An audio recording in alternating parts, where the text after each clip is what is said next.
And let's see where we're at. You're live. Hooray, it's me.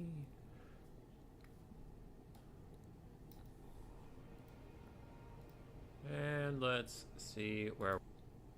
Okay, we're good. How is everybody? As you see on the blocker and you saw on the thumbnail, it is time for the faction war. Holy cat's pajamas, that's awesome. But what the hell? How do you get to a faction war? You'll need qualifiers. We have two. We have one tonight. We have one in the European time zone tomorrow. The one tomorrow is the more standard one you're used to. Everybody picks a faction. Whoever gets the furthest as each faction, I invite to the faction war.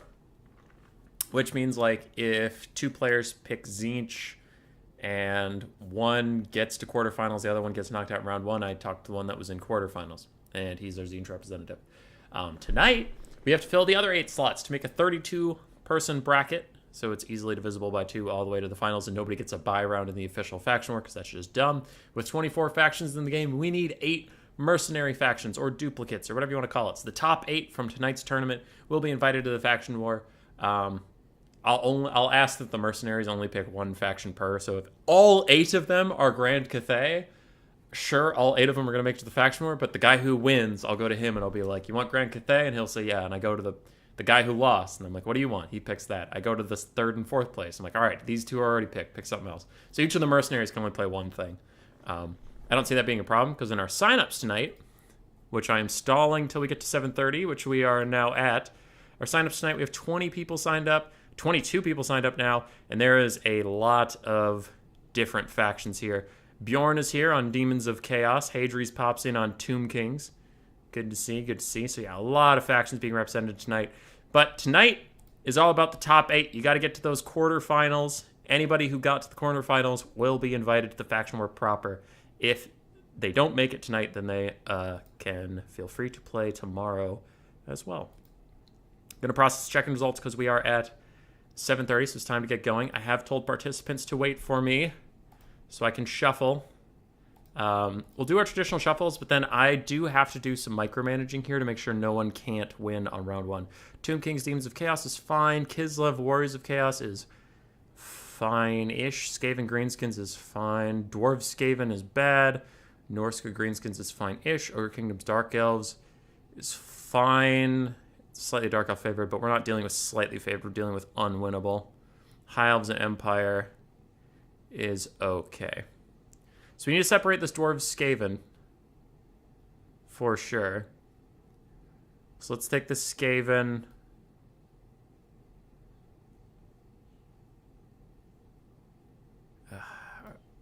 I'm also not sure if the Slanesh Dark Elves is an unwinnable matchup after the nerfs. I actually just don't know. And the only person I know that knows that matchup is Coops, so I don't want to ask him out of bias. Ogre Kingdom's Dark Elves is also not great. So what we could do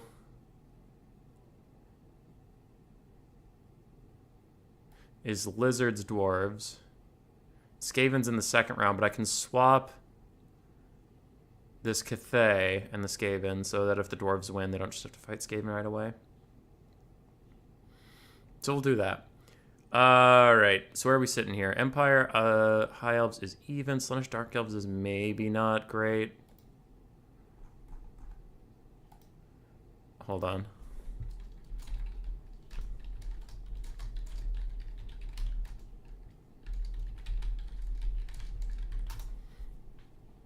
I'll ask him.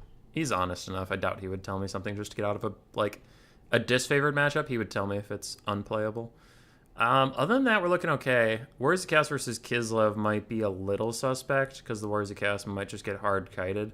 I don't know that matchup super well, so I'm gonna switch anti-Kaiju here because Lizardman Kislev is more playable. So we'll do that because I don't know if Warriors of Chaos is unplayable to Kislev. It's hard because they got such a big DLC that I haven't really seen too much Warriors of Chaos. So otherwise, I think this is good to go. Ooh, Nurgle Greenskins is actually pretty bad. Oh, it's Norska. Sorry, I thought it was Nurgle Greenskins. Yeah, otherwise we're good to go. I'm just waiting on that answer.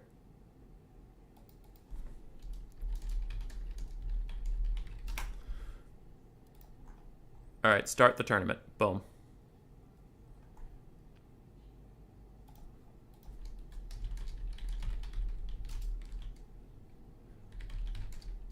refresh as I did some swapping for unwinnable round 1.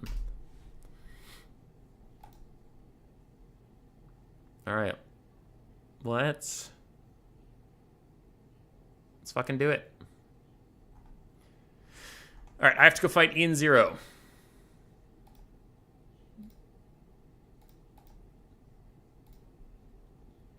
What up, Edwin? Human Boy not playing tonight? I am. I am playing Skaven. I'm round 1 versus Ian Zero. I would never hardkite with Kislev. Platy, it's true.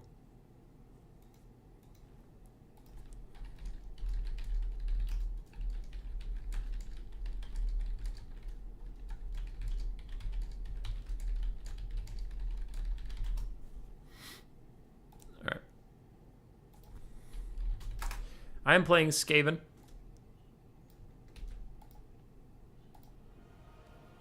Should be good.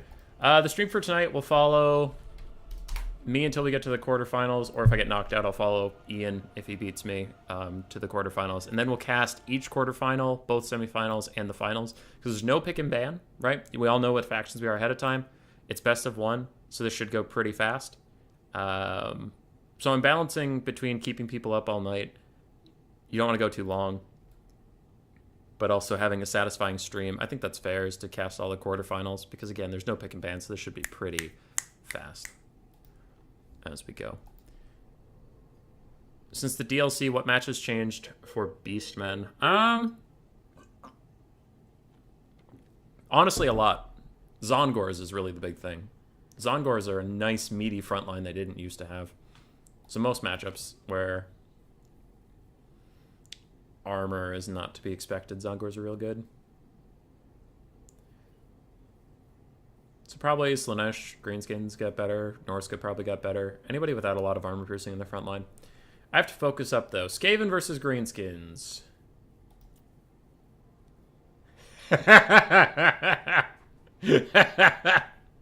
I have an idea. Alright. This is 100% gonna get my ass kicked out of the tournament. But I'm here. Voidworm? Alright, dude. Y'all are gonna see some shit. Y'all are gonna see the latest technology in the Human Boy Yes Yes masterpiece arsenal. Is it Molder Rush? It is! It is! Okay, it's Molder Rush, but it has some spice. It has some good spice in it. You're gonna love it. You're gonna like the way you look, I guarantee it. Let's go with this guy. Okay, that could actually... This is yes. This is good.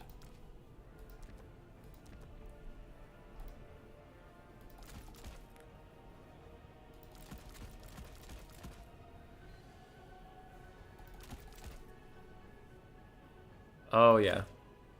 This is big brain time. 450 gold left. I can get a Knight Runner Slinger. But yeah. Yeah, this is pod racing. Is it Doom players? No. Phoenix! The Phoenix King gets it! The Phoenix King fucking gets it!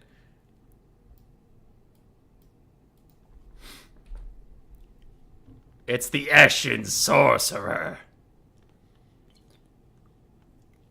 Thanks, Manuel. Thanks.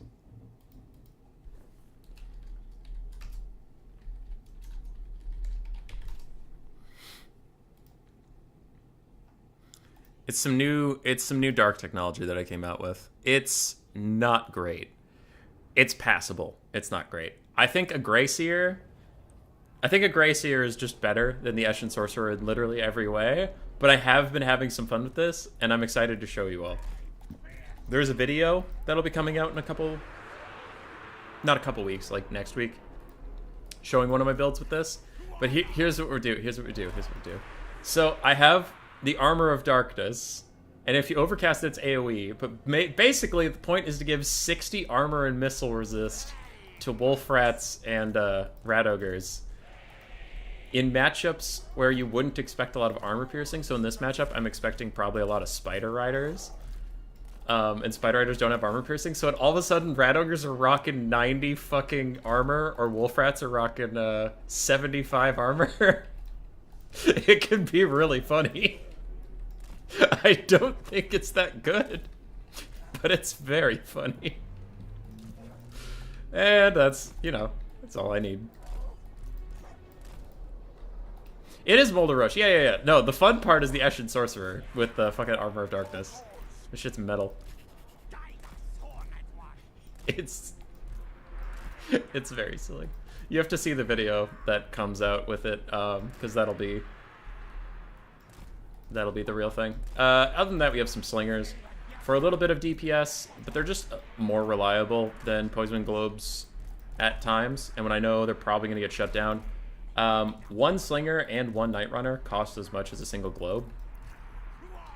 So, yeah, it's just good. And like, greenskins don't really have high armor, so the slings will do their jobs.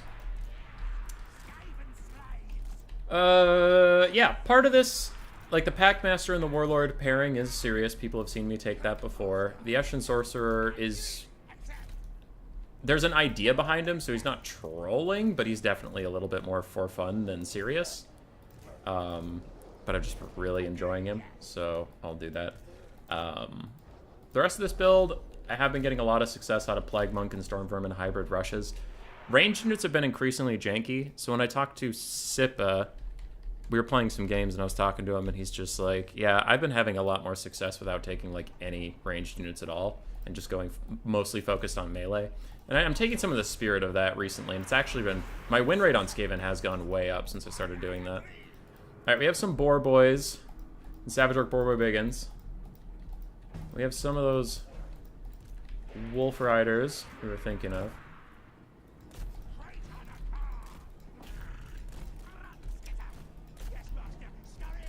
Oh, there's stock Spider Riders. You know, I've played a lot of greenskins recently, and I honestly didn't know that those ROR Spider Riders were stocked. You learn something every day. Anyway, Slingers counterfire for a little bit. You go for the squigs. What's kind of nice about this is I don't need to pressure his flanks too much. I'm just going to go up the middle, because it's on him to flank me, and I don't really care that much. Alright. I need some of you over here. You guys all the way up here.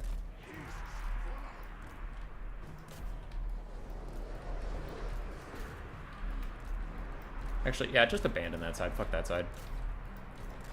I'm not going to win it. I didn't commit any resources to it.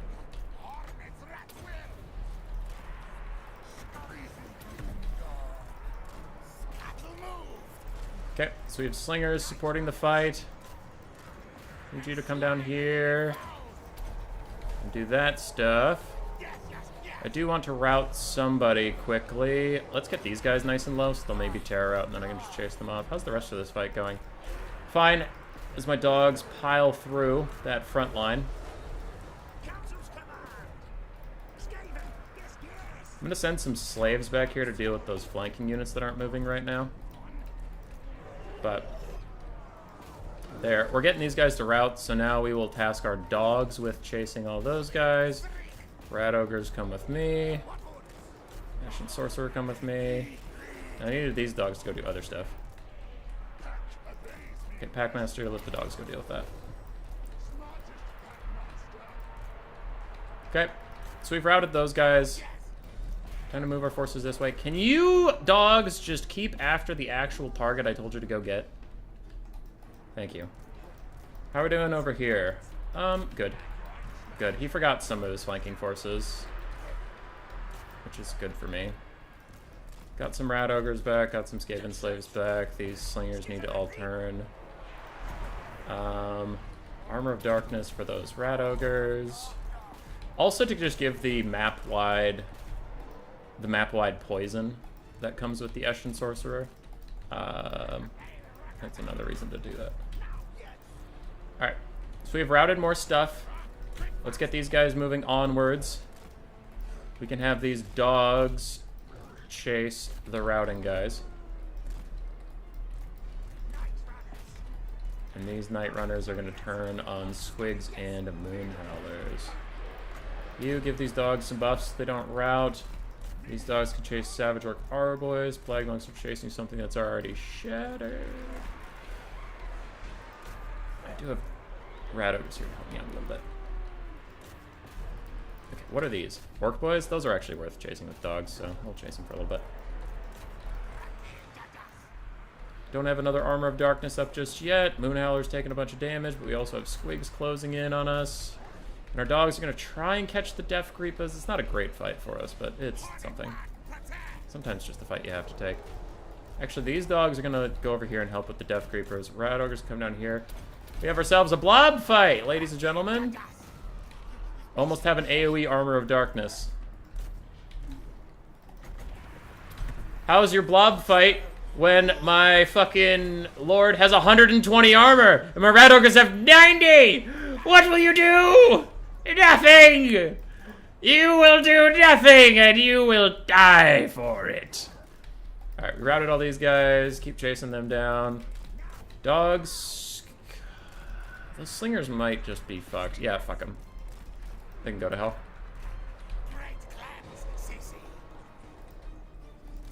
We are continuing the battle for now.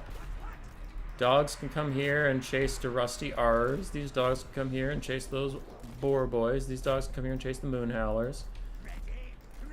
So we really just got to take control of the mobility where we see it. I got brain bursted. These Night Runners are holding against those Squig herds, which is pretty cool. I could use leadership here. Okay, so we have dogs on the case. We also have Packmaster and Warlord on the case for chasing stuff down.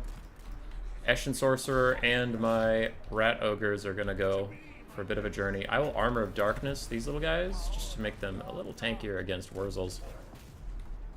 But yeah, we're doing good. We chase most of the things off the map.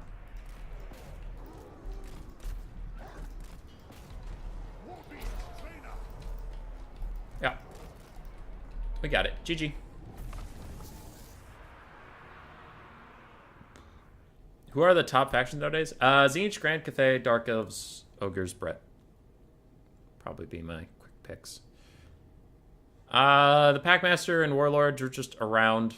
They offered terror and regen and stuff. Dogs did most of the work for me, and Skaven Slave Slingers and the Night Runners paid for themselves. So, yeah, you can see like what I'm going for here, even if like the Eshin Sorcerer is probably a little cap. But like the build in general, it's just don't focus on shooting, just take the fight to them. Has been working really well for me. On the other side, Boar Boys and Savage Orc Boar Boy Biggins really struggled to get their value back. Pump Wagons too. The Archers got shut down pretty quick, but even then actually got decent value back against the dogs. Orc Boys and Nasty Skulkers did okay. Squig Herds did okay. Yeah, GG. No brownies today? No.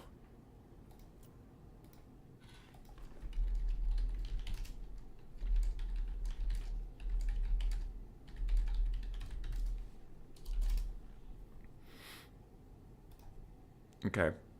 So I have to go fight Lucinia.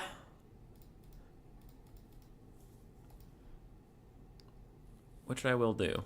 Host battle. Skaven versus Demons of Chaos.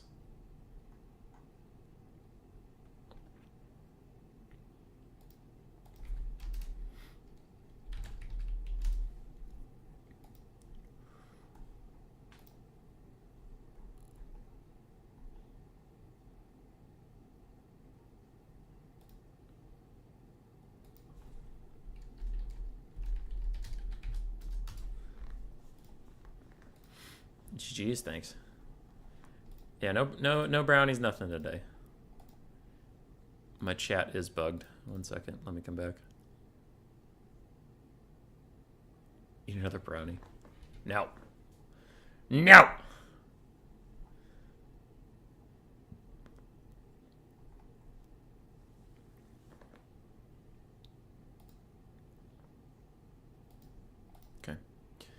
Sorry, I was dealing with some stuff.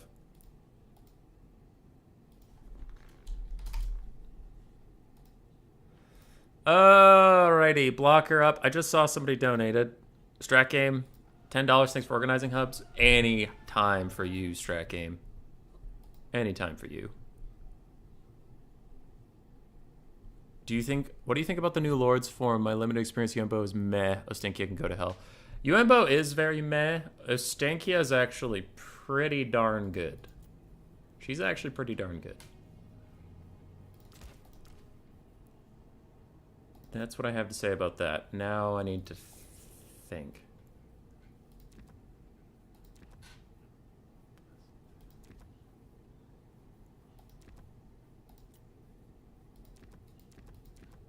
Sorry.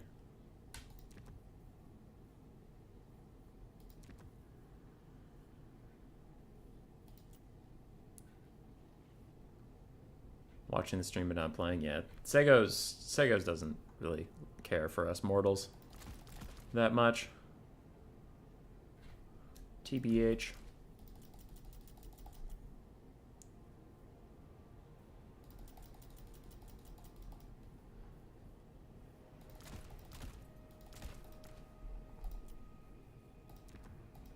Okay, so we have that.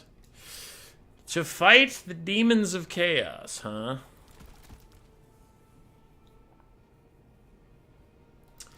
Demons of chaos.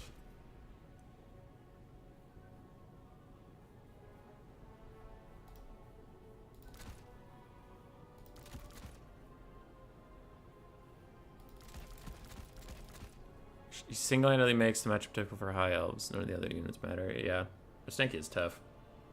Stanky is very tough. I agree with you, my friend.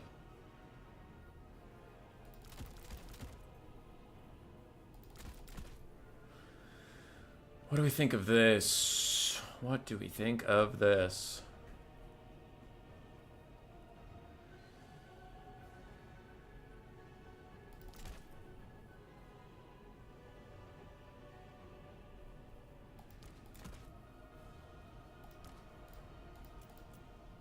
Gets a 0 gold spend. That could be good. That could be good. But why do I need Storm Vermin? Like, actually, though, why would I need Storm Vermin here? Seems a bit silly.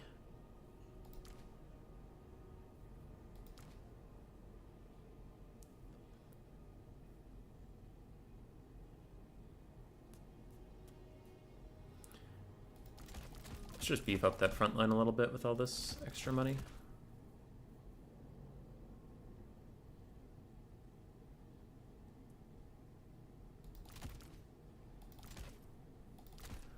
There.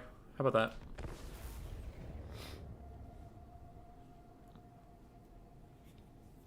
Did any of the newer demons help the Demons of Chaos faction? I don't think there were any new demons, were there? Demons of Chaos doesn't get the Mutilith Vortex piece. They don't get the Cockatrice either, because Cockatrice is mortal. I literally don't think the Demons of Chaos get any of the new units.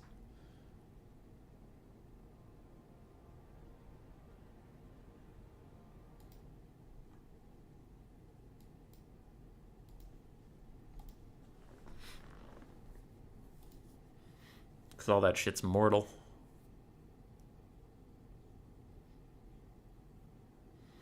We have our first quarterfinals.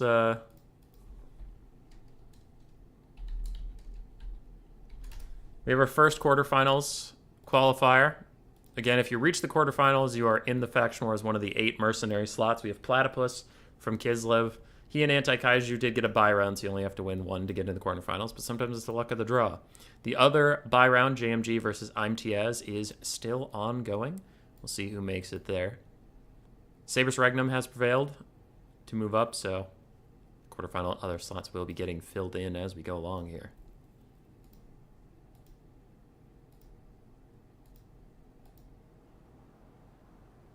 We're going to get some Snippy Boys. This is a more traditional Skaven build, because the Demons of Chaos, I just don't actually know how to rush them.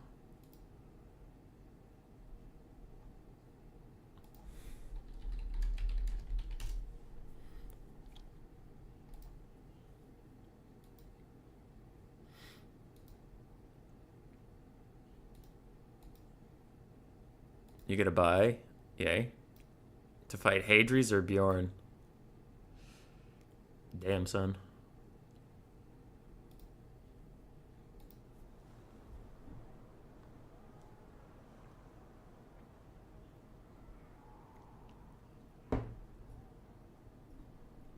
We have the RR basic pink horrors, exalted RR pink. Oh, you're talking about the RORs. Yeah, the new Regiment of Renown, the pink ROR, is not very good. They already had the ROR blue and exalted pink because those came out before the DLC. They'd also get the ROR Screamer. ROR Screamer is really good. It's just like a really good solid unit. Okay, I mean, like, yeah, it's nice for the Demons of Chaos to get those little RORs. Not a lot changed with them this patch. We have a Plague Claw Catapult for its magic damage and the Contaminated Leadership debuff. And then we have the Avalanche Mortars. Because versus Demons of Chaos, you just really got to focus on punishing that demonic instability crumbling. So we are taking some globes for that shock damage. We are taking the Avalanche Mortars and Plague Claw Catapults just to keep their leadership nice and low and get that damage coming in. We have some Skaven Slave Slingers because not a lot of the demon units have much armor. So just that little poke can really help. And we have a front line of Clan Rats to hold. And I'm going to put one Skaven Slave directly on top of the Plague Claw Catapult because I saw Umai's used artillery in a replay and he just like put units directly on top of the artillery, like obnoxiously close. And that used to have a bug where that would make the artillery piece not fire, but it didn't seem to be hurting him. So I wonder if that bug is gone, and then that being that close in proximity to the Plague Claw keeps it safe from like Chaos Furies. I don't know. But I also have a Gracie right next to him with an aerial net and an aerial slow / damage. And we'll have Rat Ogres and magic damage dogs nearby to pounce on those Furies. So really, hopefully we can keep these alive. But have we seen a certain Plague Claw enthusiast? Dude, I don't know where Wei is. Nimbus Wei is never here when there's hot Plague Claw action in your area. It's just not his style. That dude fucking hates Plague Claw Catapults. Why do I have a ping from Turn Server? Is he doing something tonight? Oh, God. All right, he starts in about an hour. We better hurry. The dreaded Haggard sudden turn stream. To eat up all of our viewers. All of them. Every single one! He is the... I've never seen Nimbus Wei and a Plague Claw Catapult in the same chat / game, so maybe he is. Maybe he runs into the room breathless after a game like that. That is a lot of single entity kite. Okay. Everybody besides you and you, move up.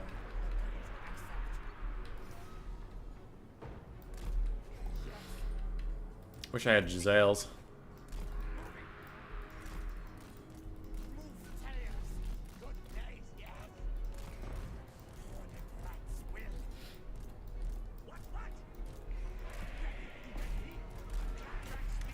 Guess I'll just give attack orders onto every unit that exists.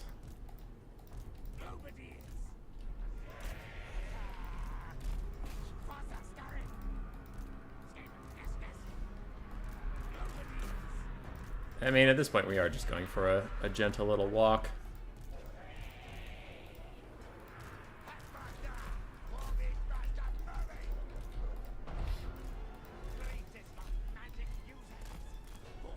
There's nothing to defend this thing from. There's no Furies or anything. And so I'm just going to move up these Skaven Slaves.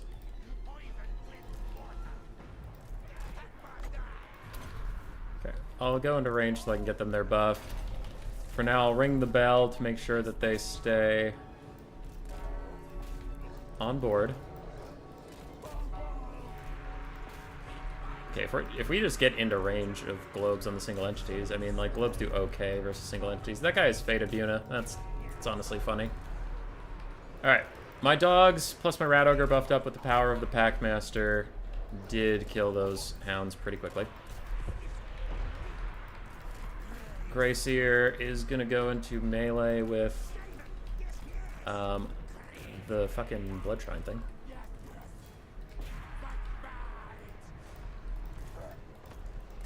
Honestly, globes, ignore the flesh hounds. It's not worth your time. They're about to die.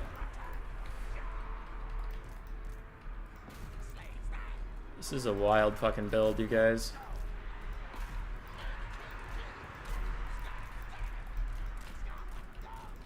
This is goddamn insanity. Alright, globes, you're not gonna do any good here. You're just gonna do more friendly fire. So for now, just deal with that.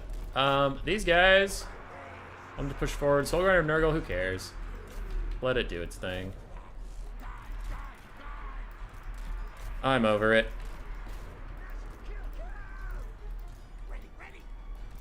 Need to stop the doggos. Oh, I haven't been using this at all. Whoops. That'll lower some of their leadership and stats and stuff. I'm way over blobbing on this guy. I don't mean to be doing that.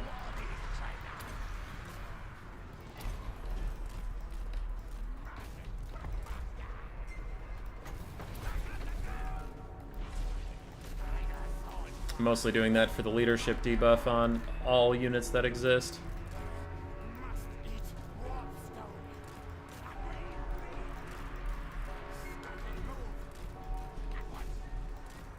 Stupid little dogs won't fucking die.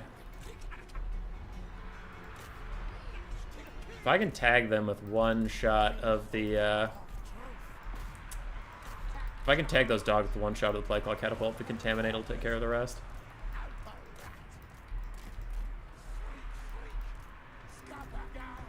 But okay, we have dogs and slingers rallying and such. Don't want the dogs to move in just yet. The dogs are pretty much going to be useless unless we get the Packmaster involved. We need that,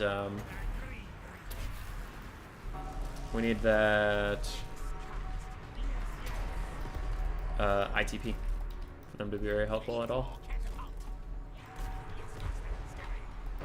Packmaster's still doing his best. The Avalanche Mortars are now a melee unit. We have killed all of the demons.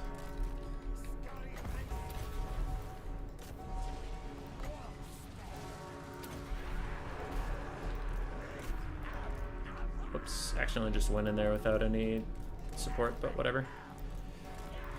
These globes can chill out. Slingers can sling at the Herald of Nurgle of Death. Slingers can sling at the Herald of Nurgle of Death. I don't have a lot that can deal with a Skull Cannon right now, but it's also not a huge deal.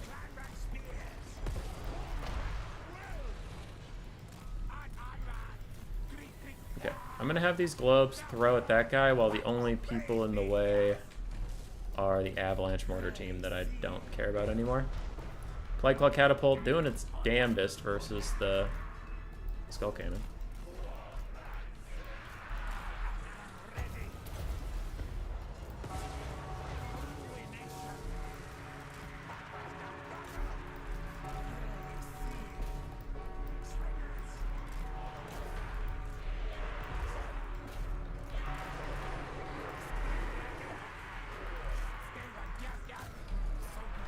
I'm gonna use the Spirit Leech thing on him just to get it going. Packmaster needs to retreat. Alright, GG. No, human boy, you are the demons. Lies!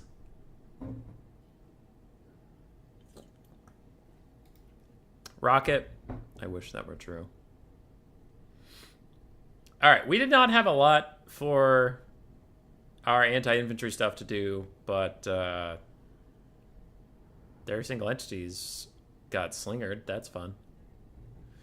That was a bold Demons of Chaos build.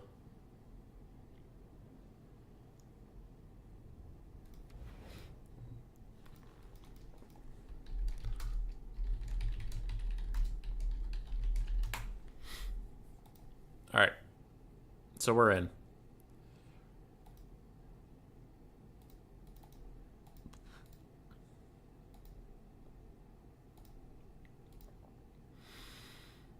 Your quarterfinalists, and therefore your faction war representatives so far, are Platypus, myself, and JMG. To fill those extra slots. Hadries and Bjorn is actually still in round 1 somehow.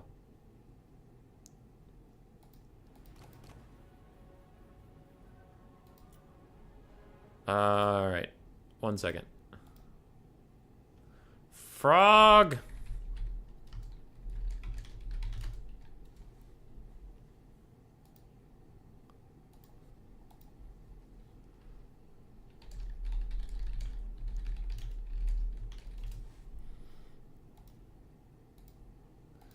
Alright.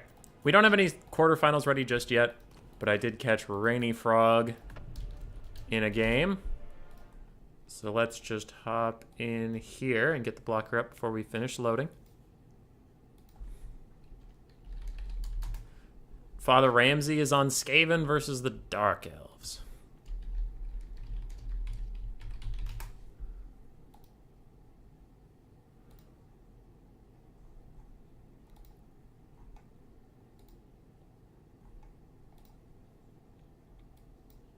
Blockers up, blockers down.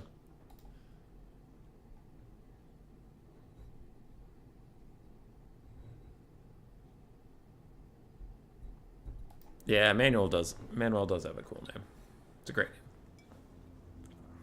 name. If you would have killed off your slingers, what would have been the plan to deal with them? I guess Rat Ogres, Packmaster. But you are right. I didn't have that much single entity killing. Because I was like, they don't have a lot of single entities I'm too worried about. And then they brought a lot of them. But there's, like, could I have more to deal with single entities in the build? Yes. Was that a perfect build? No. But my first thought is, what demon single entities am I even scared of? And that kind of is the point, isn't it? Plus, Poison Globes actually do pretty good damage versus single entities if they just get to stand there and shoot.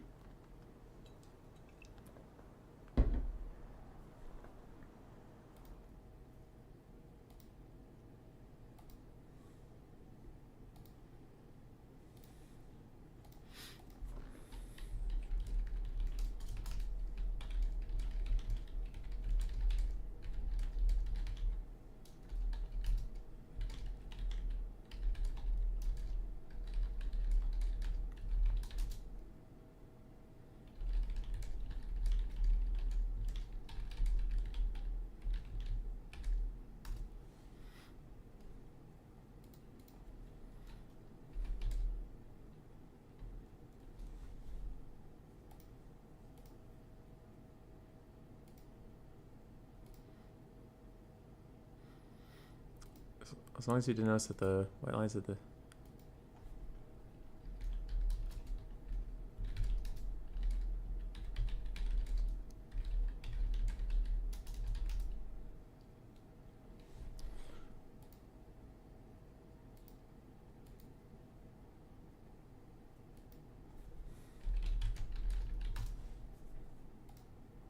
Alright, sorry.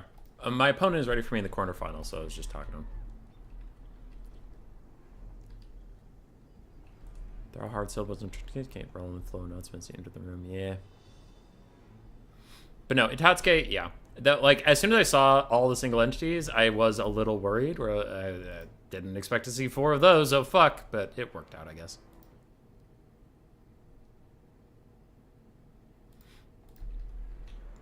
Isn't the Nurgle Soul Grinder good? Not in my opinion.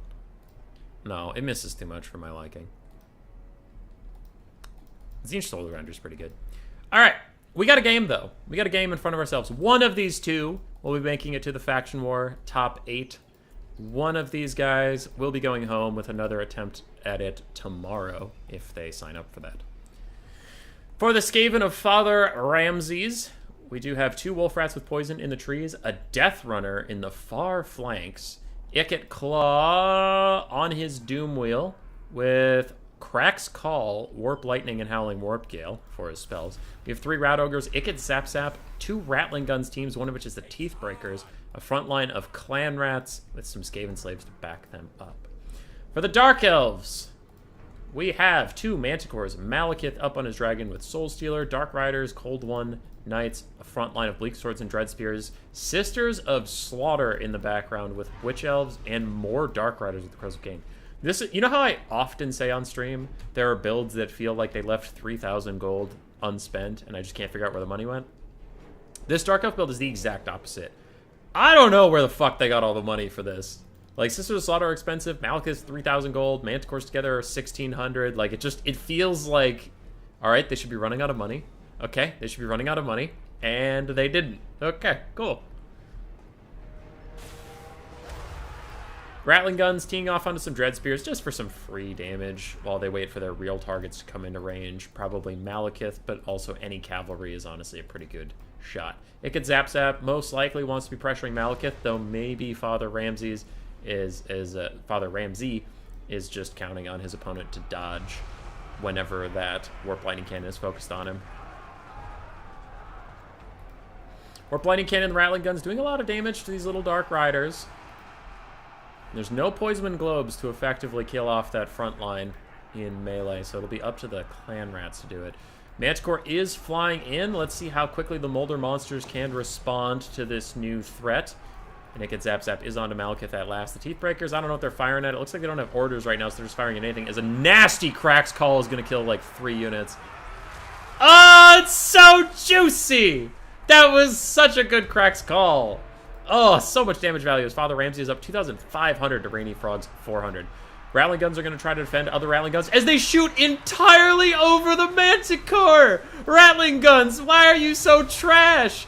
They fire over the head of the Manticore, dealing like no damage in what should have been a perfect shot for them. Malekith is netted in place, and the Rattling Guns turn on to him. This is going to be a much better target. Also, of course that guy's not in the net. Why would he be? He actually definitely should be. I'm joking. He's not netted for some reason.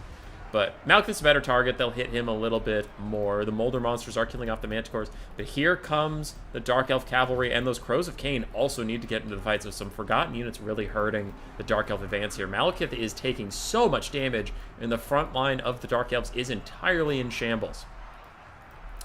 We are going to need some Soul Stealers from Malekith to save it, and the Crows of Cain now moving in. They should probably take out that Rattling Gun that is causing Malekith so much trouble. Golden Knight's getting in here at last, but it looks like things were just a little bit too broken up at the start. Crows of Cain not going for those Rattling Guns, instead trying to pressure. It could Zap Zap. Oh, that's probably why he didn't Soul Stealer for a long time, as he was waiting on his cooldowns because if it could Zap Zap. Rattling Gun team gets almost deleted by Malekith showing up. They're probably going to Terror out now, and the Teeth Breakers are Terror routing, while Rat Ogres and Dogs try and kill the Cold One Knights over here. It gets Zap Zap, gets entirely eaten alive by the Crows of Cain. That's a big turning around point for the Dark Elves in this battle. Icket is fighting with Malekith briefly. That won't go his way for long. And some Dark Riders trying to path through the front line. Let's see if they can even get to those Teeth Breakers as the Manticore is back and the Dark Elves are clawing this game back into their favor as Malekith takes a nasty volley from the Teeth Breakers. Manticore finally does stop them. And Malekith is just trying to walk straight through these Skaven slaves, and he's actually getting bogged down in their mass. Crows of Cain are taking a lot of damage from the Wolf Rats. They probably need to turn around and actually focus on those guys. These Cold One Knights are slowly winning their fight against all those Rat Ogres and stuff. The Manticores and Malekith are so wounded, though. The Dark Elves are starting to get through that front line. There's a big blob of Skaven troops up here that are keeping that side perfectly healthy. Army losses is getting close, and Malekith's going to need another one of those juicy Soul Stealers to keep himself in this, and he has no excuses about cooldowns from Icket Zap Zap anymore. He is throwing down a Soul Stealer now, but Army losses hits before he can do it! And the Skaven prove triumphant. Why are ranging so trash in Game 3? I don't know, man. I don't know. There's a lot of jank. Like, you can see how much damage they did in Malekith versus the Manticore. The Manticore, they shot straight over its head and did nothing, but Malekith, they aimed straight and true. Icket Claw getting a lot of value out of that. That Cracks Call especially just took out 3 fucking units. The Sisters of Slaughter got murdered instantly. The Death Runners made it to the fight at the very, very end. Yeah, Dogs did great. But it was the Icket and the Rattling Gun show. Malekith and Manticores got okay value. Sisters of Slaughter got 11 before getting killed by that Cracks Call. And that's a GG. That is a GG.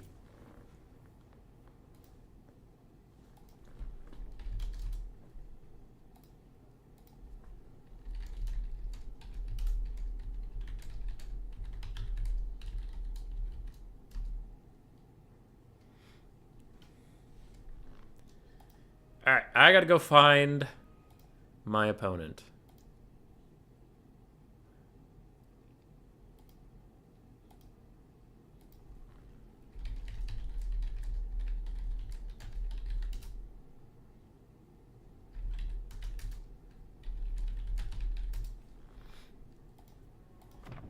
So I messaged Sabrus. We are doing Dwarves versus Skaven.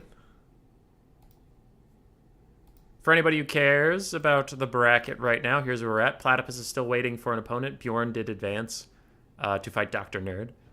JMG is waiting for his opponent. Its Current Year and Coolest are still fighting. Poor Raced is just up there. And Father Ramsey and Bloodping will hopefully be making a lobby, but will hopefully be waiting for the stream. I will remind them by messaging Blood Penguin.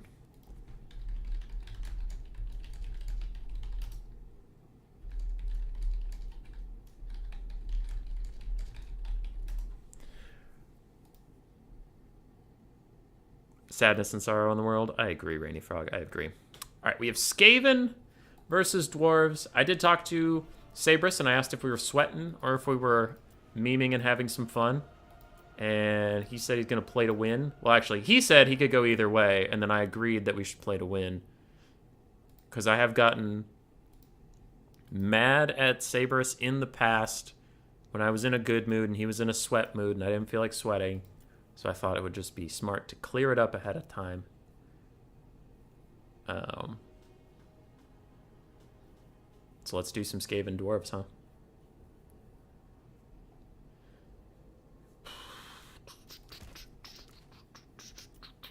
And he is a very good Dwarf player. And I think he's been mentioning...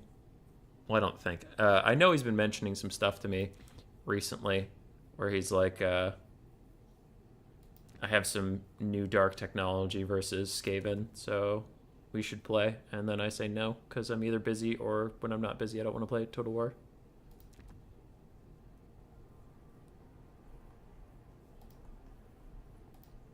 I mean, like, you know, I stream it and I make content for it and stuff, so usually if I'm just chilling, I want to play, like, my Dark Souls run or something.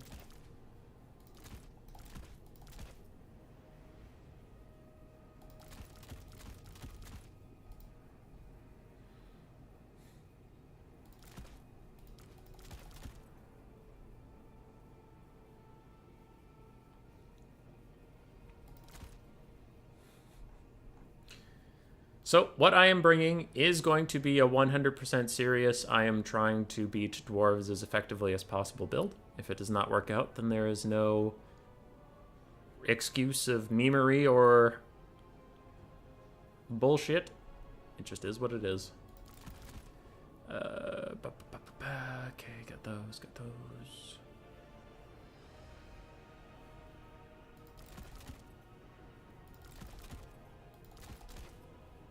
All right.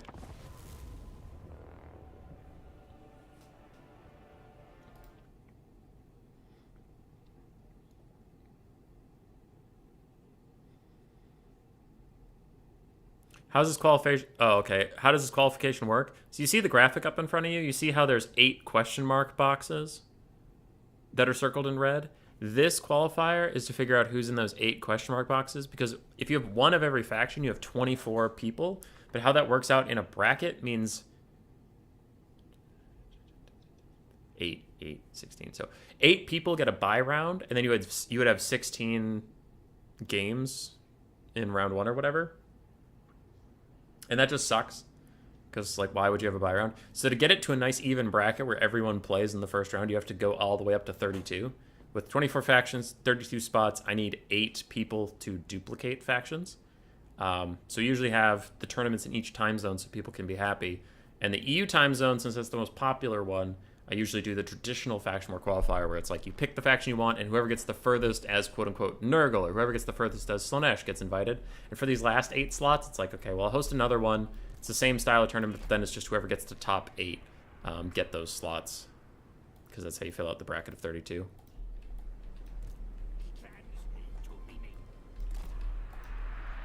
So this one, anybody who gets the top 8 is good.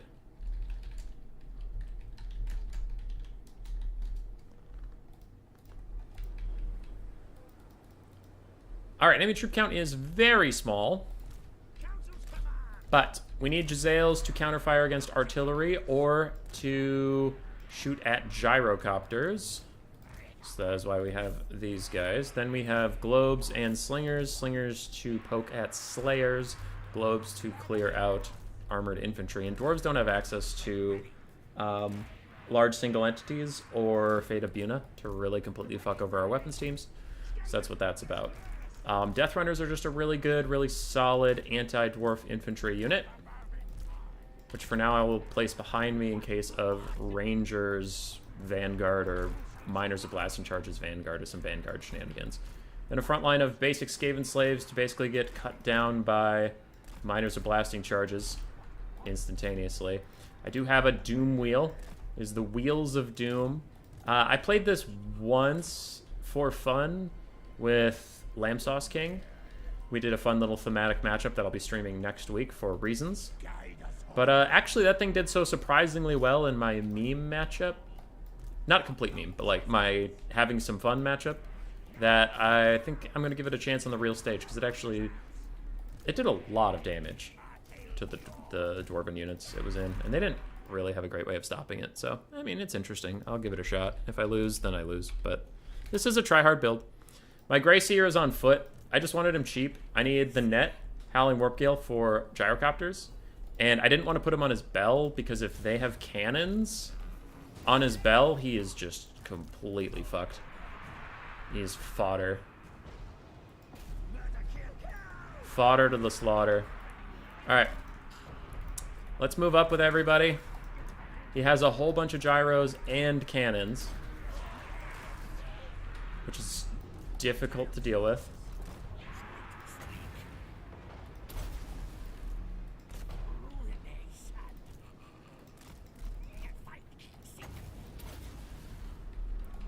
Get that net out there.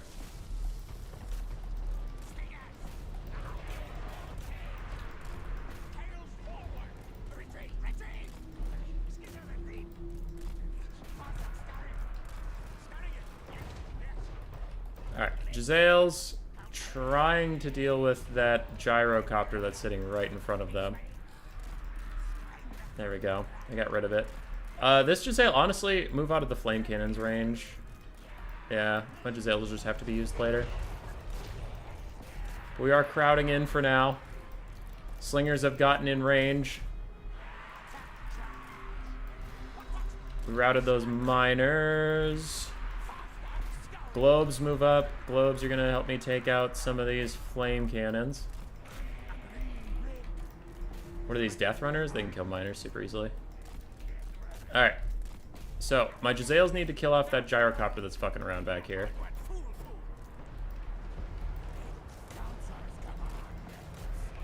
I need my globes to throw sooner rather than later.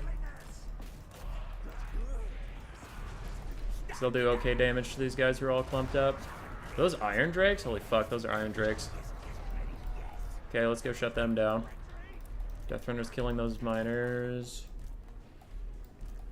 Alright, so these Giselles that are super close to that gyrocopter can shoot at it. The rest of our Giselles are going to try and like sneak back into range. We'll see how that goes. My Doom Wheel has been caught fighting this thing because I'm not microing it particularly great, but my Plague Monks are now going to get into combat with those flame cannons. Other Plague Monks also going to get into those flame cannons. And these Death Runners that are killing the Iron Drakes are doing a really good job. We are persevering the storm. Oh, you want to see something satisfying? Take that. Look at how nicely in a line they are. Damn it. They dodged a little bit. Also, I didn't know the Overcast did so much more damage. Clearly, what was going on in that Dark Elf game was an Overcast, for sure. Okay, can this Doom Wheel move? I'm really sorry I've forgotten to micro you several times, and I acknowledge that that's my fault, but also, I don't want it to be my fault, and fuck you. Alright, Miners of Blasting Charge is doing a lot of damage to my little Death Runners. But we do have Giselles back online. They're here to party. What happened to that other gyrocopter? There was a second gyrocopter, right? Did I kill it without really noticing? I have a full health Death Runner back here. Cool. Alright, Doomwheel's just gonna keep chasing stuff for a little bit. I didn't use him super effectively. And that's my fault. Alright. Death Runners can start chasing stuff down. Globes are doing their best. Doomwheel's running around with some miners for fun. That didn't really sound right, but you know what I mean. The people who dig up earth and metals miners. Yeah, that one. Grayseer is chilling. Globes are doing fine. And we now don't want globes anywhere near our Death Runners who are currently surrounding Thoric. I'll throw this out because I have the army passive, so I can at least lower their melee attack or something.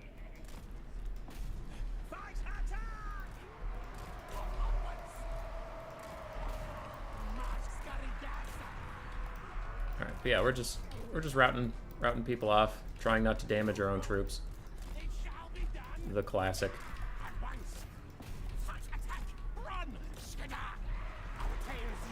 Ouch, my Doomwheel's taking some damage.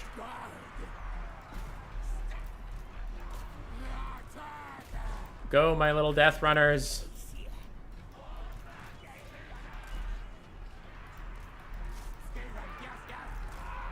I think we got it. I think we got it. Does Thoric have Rune of Wrath and Ruin? Oh, he does. Okay, we won't want to blob up too much. I need to keep an eye on this to know when to dodge it.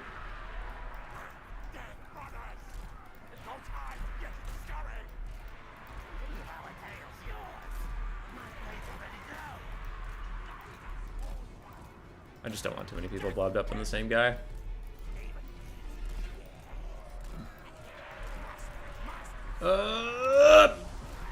Okay. Well, now that that happened, I'm just gonna roll this Doomwheel up here.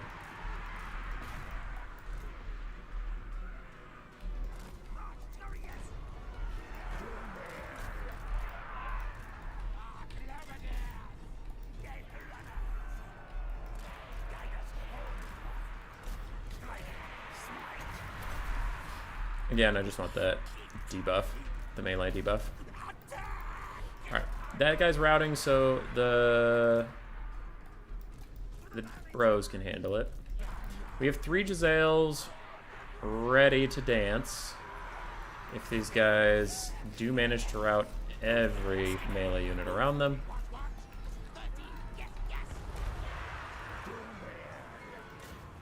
Army losses is hitting. And it was a cool build, a good attempt. Like, this is the worst fucking matchup in the game.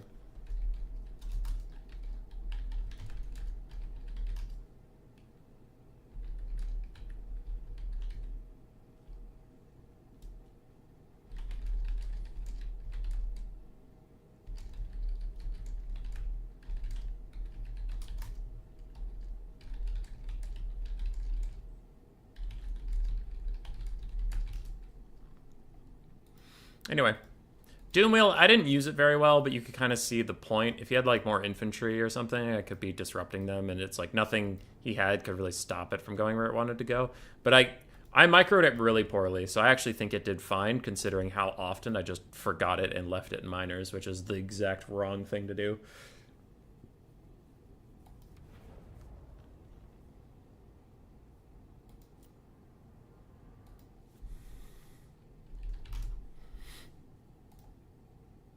All right, we are on our way to joining another one. Blood Penguin versus Father Ramsey, as we saw before. So I'm going to get in here so these guys know they can start, so they're not waiting on us too long. And let's go over left screen and take a look at the bracket, huh? Bjorn is ready to fight Platypus. Father Ramsey is ready to fight Blood Penguin. I will message Bjorn and Platy to see if they will wait for the stream. And that's where we're at. I know I just flashed over the bracket, but if you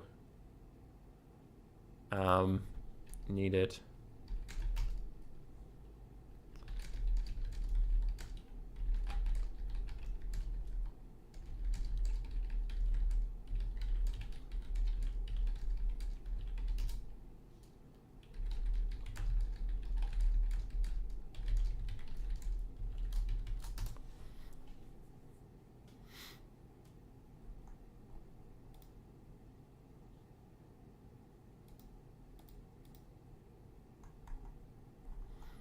Okay.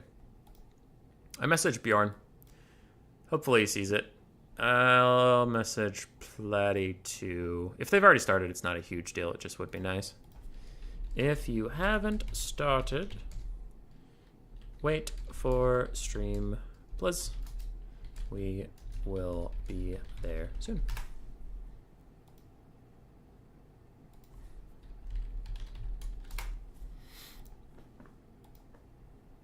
All right. JMG is waiting for the winner of Coolest Arrow and Raced. So we almost have all 8 of our qualifiers. The Thanes seem kind of pointless. They can be a bit of a goon squad. They can slap some fools.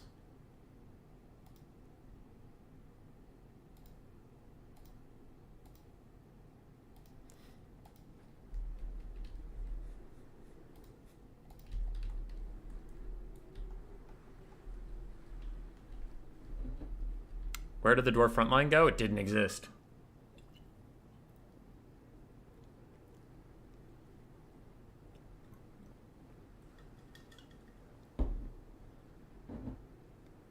Thanks, Edwin.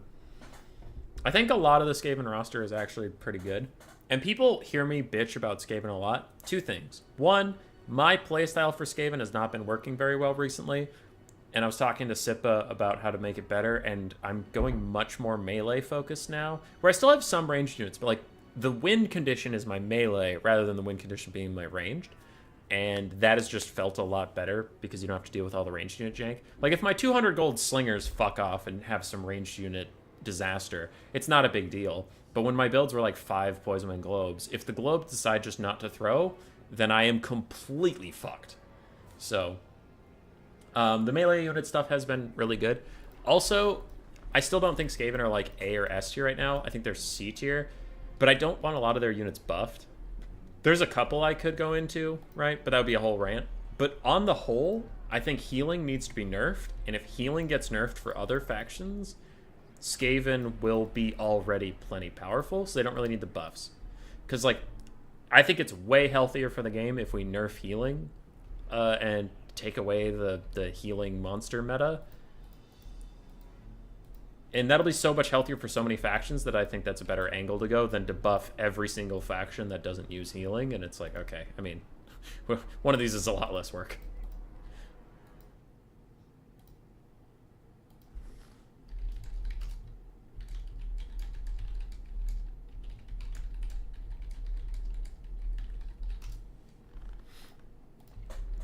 When is the other tourney? Tomorrow at 11 a.m. my time. Yeah. All right, what do we have? Blood Penguin. Probably one of the best Empire players I know of right now. He actually might be the best Empire player I know of right now. Not the best player overall. That would have to either go to Strat Game, Berserk, or maybe Blood Penguin. He's definitely in that conversation. He's very, very good when he's on form. He's just kind of like, I guess everybody's that way, but Blood Penguin is a lot like me, where like sometimes he just doesn't play very well for a period of time, and like last month he had a lot of that. Recently he's been kicking ass again, so I think with the new patch maybe he's trying more standard stuff rather than fucking around, because he can also get himself in a hole with fucking around, or he'll just like bring not meta lords and get his ass kicked, and again, I know how that feels. But on Empire, I think he is probably the best player in our community right now. So pay attention, kids, if you want to get good at Empire. He is particularly good with Karl Franz and Boris. He's just so good at picking engagement with them, and I never like. When I play Penguin, I can never lock these fuckers down. I don't know why. I don't know what he does different than anybody else, but they just feel like they're made out of rubber, and they bounce off of everything, and they're just invincible. But it's definitely like a player thing, because I don't think other people feel as invincible. But enough gushing. What are we doing here? Amethyst Wizard, Spirit Leech, and Fate of Yuna. Boris Todbringer in the sky, very good against Skaven. A front line of state troops, 3 Huntsmen, 2 Hellblaster volley guns, and 4 Empire Knights. A very unique build with the double Hellblasters, but I guess their arm-piercing bullets will be very good against the Poisonwind Globes, and Fate of Yuna is coming for them too. For the Skaven, we have 2 Wolf Rats in the trees. We have 4 Rat Ogres, 3 Rat Ogres, a whole bunch of Skaven Slaves, and Clan Rat Spears, and Shields. Then we have a Lord Skrulk and a Mutant Rat Ogre to try and duel Boris a little bit, a Packmaster running around with his buffs. Overall, I like the build. Yeah, I like it. I mean, Skrulk's a decent lord. The Mutant Rat Ogre, I understand why it's here. Despite my personal hatred of the Mutant Rat Ogres, you need something to duel Boris, which is why I used to bring a Hell Pit Abomination in Warhammer 2, and then recently I've been bringing Gorich. Because basic Rat Ogres just don't cut it. When Boris lands, he can just terror out them like that. With a little bit of archer support, they're just gone. So you need something to really stand up to him, beat his face in, but it's tough. Hellblaster Volley Gun is wrecking shop, but here is the turning of the tide, maybe. If Father Ramsey can get these Wolf Rats to just burr through this front line and kill all of these people, then he can really get back into this game. Empire Knights realize they fucked up and start to turn around, start to try and stop those Wolf Rats, but it doesn't look like it's going to be fast enough. What can they do? What can they shut down? As Boris lands on them, instantly terror-routing the Wolf Rats, who almost got an entire Huntsman, and they're working on the Hellblaster Volley Gun, but with more cav coming in and Boris here, they are also going to terror out. And it was a good play, but Boris showed up with those leadership guns of his. Now the frontline fight is going okay for the Skaven. They are starting to break through, starting to pressure that back line a little bit. But overall, man, the Empire has done so much damage to the Skaven lines. We can see the just shattered remains of some of their troops trying to rally in the distance. Packmaster and Skrulk motoring around, dealing with some rather damaged Empire Knights, and I hope Skrulk has a Rod of Corruption up soon, because that can actually do a lot of damage to Cav.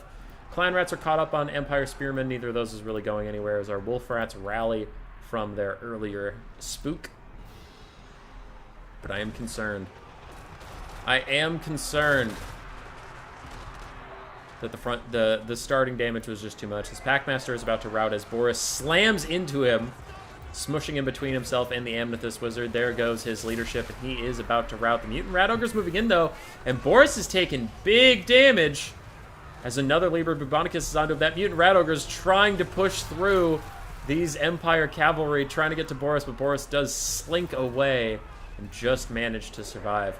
Now, the Hellblaster crews are still firing for now, but if the Skaven can shut them down, they would go in a long way in evening up this game. But all these Huntsmen have retreated off screen and are now firing back in from their new back line, not just a normal back line. They're going to do a lot of damage.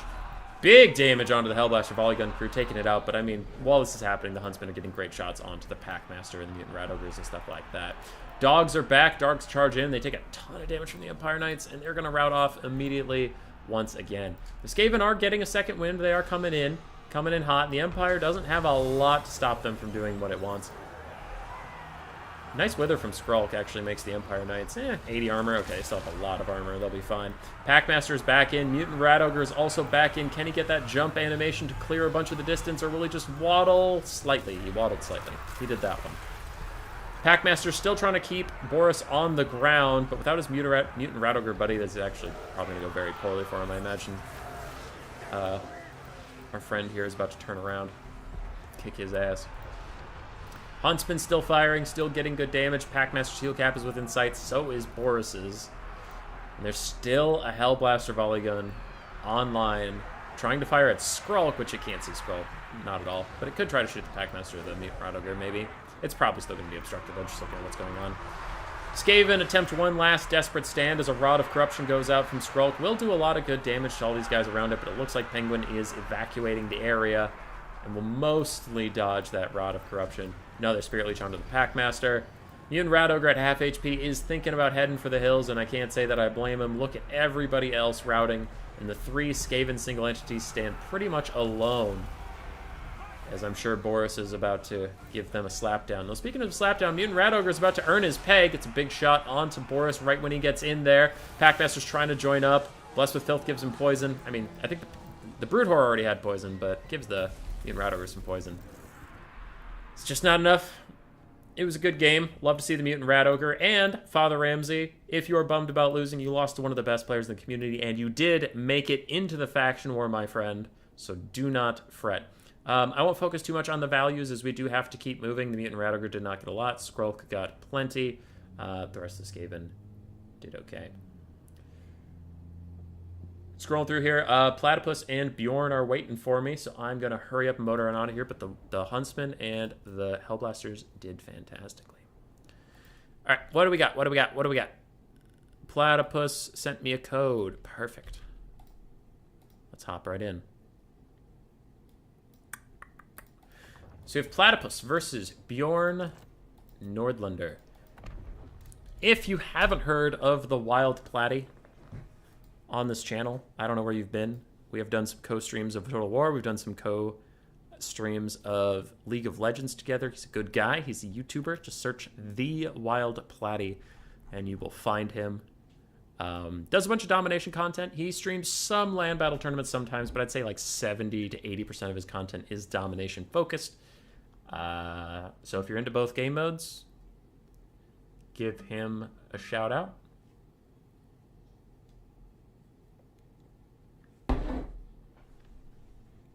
Best goddamn domination streamer there is. How good are the warp lightning cannons taking out other artillery? After their buffs, I have no idea, Itatsuke. Before the buffs, terrible. They were terrible at it. But I actually have not tried that.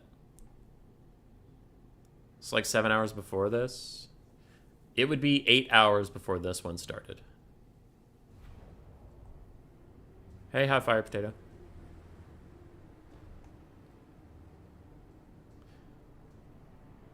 You also are probably seeing the same map a lot. It is because everybody has the same map for each round, but the rounds have different maps. Just an FYI. Coolest arrow defeated Raced? That's kind of surprising. Raced has kicked my ass like the last 4 times we've fought. Alright. I need to message coolest guy in JMG. Hey, that's a rematch. That's funny. Alright, coolest guy. Yo, yo.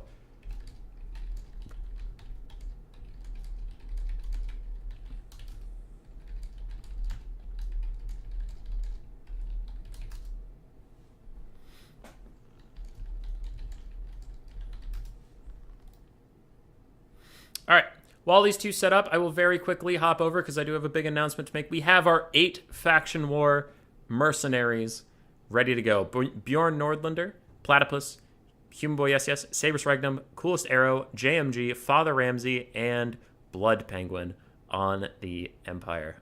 Everybody has a different faction. I'm going to ask them and say, is this the faction you want to rep in the Faction War? The only overlap is me and Father Ramsey. I'll see what he wants to do about that. Yeah, I'll see what he wants to do about that. I'll talk to him. All right.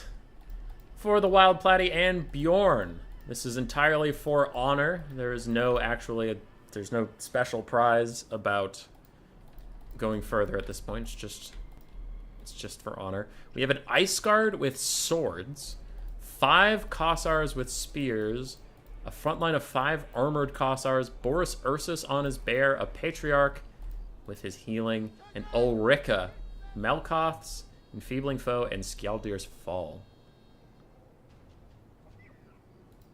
Interesting.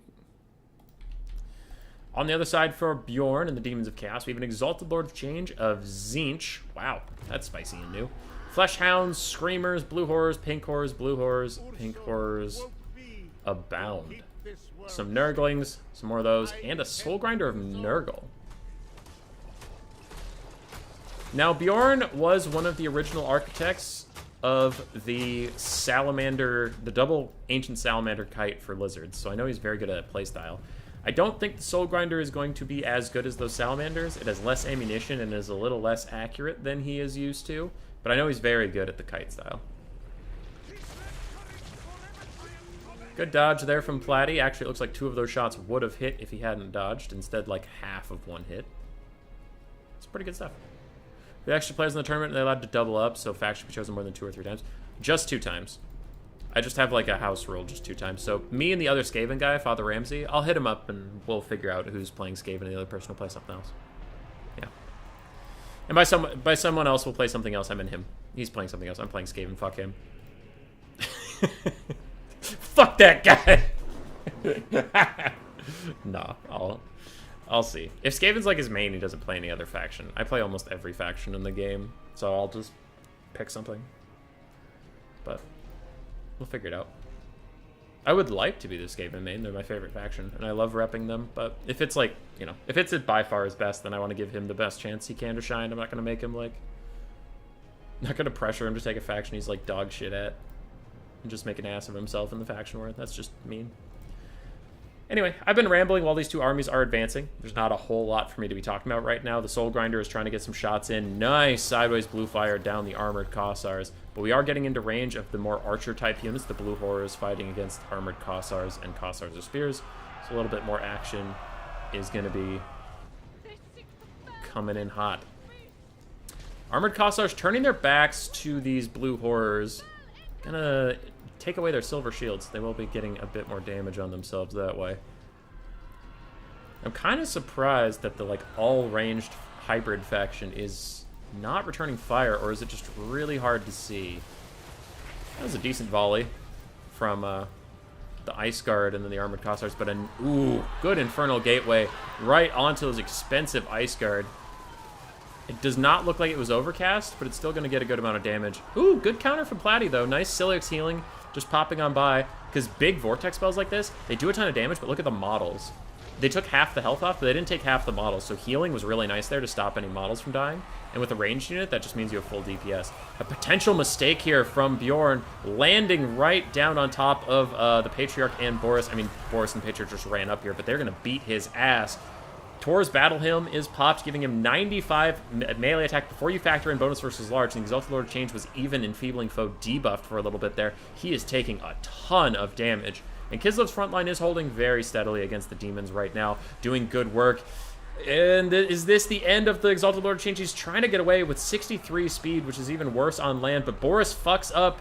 He gets caught on a single Nurgling, and that Nurgling just saved the Exalted Lord Change. Still a lot of damage onto that guy.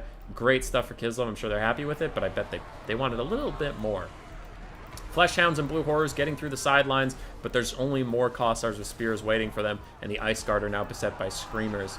I have no idea who's winning right now. It's just a mess. In some aspects, I want to say, wow, that's a lot of demons falling away. I think the Kislev's winning, but then on the other side, I'm like, those health bars are looking pretty low. Damage value-wise, I guess it's pretty easy to look at that and say it is Platy, in fact, winning. Another Infernal Gateway hits. Once again, I don't know if it's overcast. I don't think so. Soul Grinder trying to fire in here, though he might be doing more friendly fire than good. The Frost Blade. No, the Shard Blade. Shard Blade from Boris is draining down all these guys. Getting really good damage out. Now I'm starting to think that Kislev is riding it out, is withstanding that storm for the moment. Soul Grinder firing at point-blank range at these armored Kossars. Got one good hit in. Exalted Lord changes back. Bjorn not going out without a fight, that's for sure. Platy has the Shadows of Change, but didn't take any of the new units? I guess not. I guess not. Maybe he thought they were overrated. Maybe he wants to prove that Kislev were good enough without it.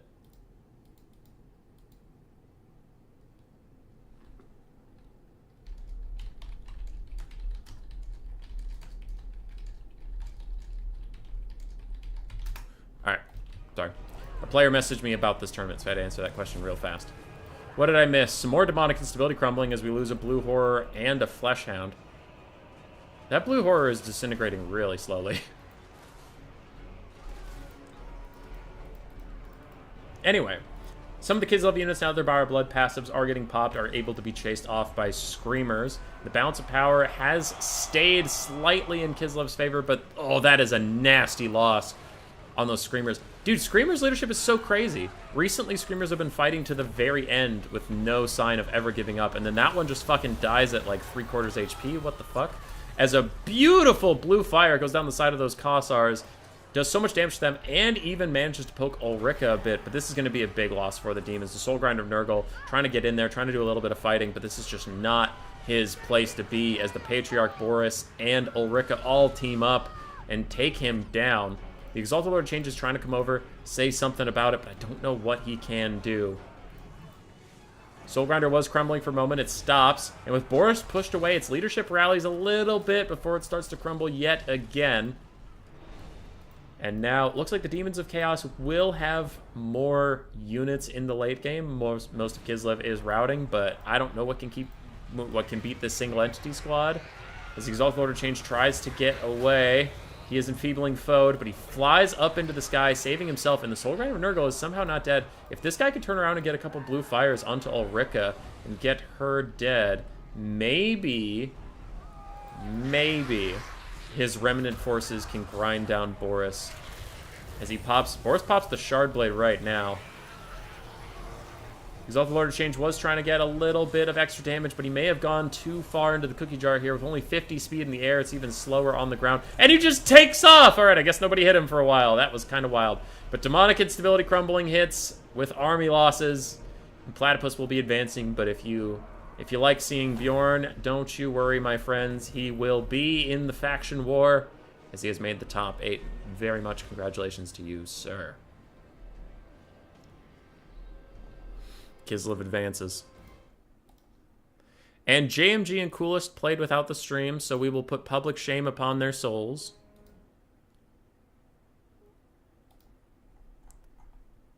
JMG did advance.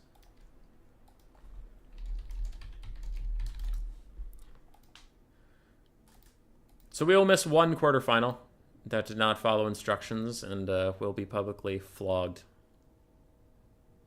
But it's fine. It's fine.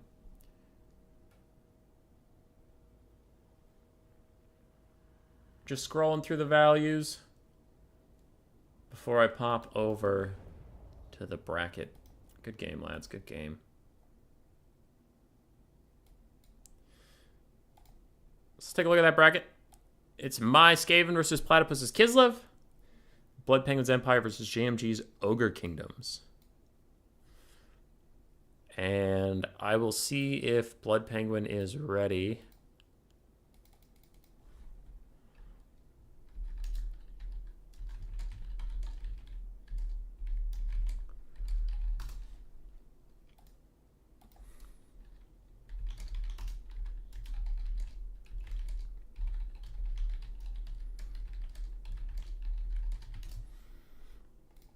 So we have 3 games left for the night.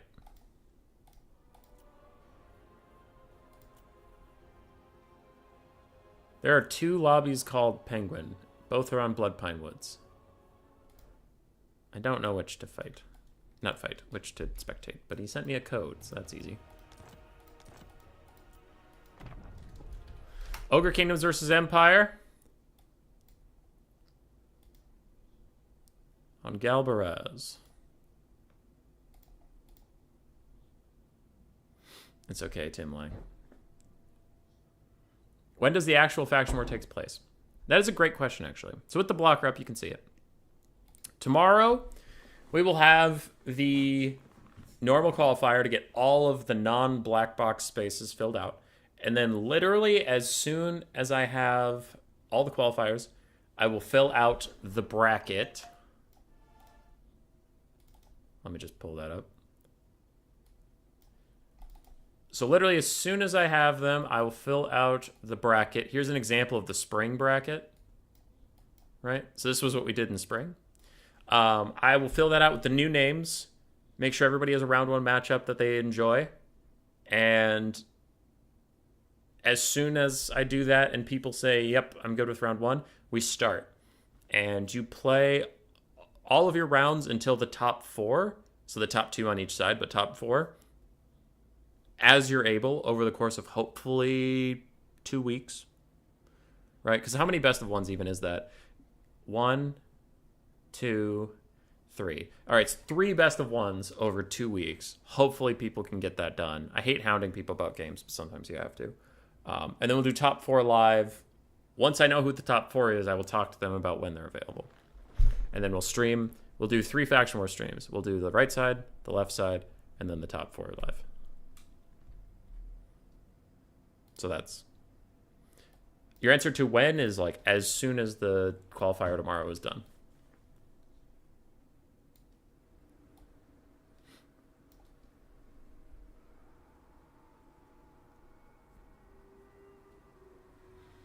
Changing from flogging to pliers remove fingernails.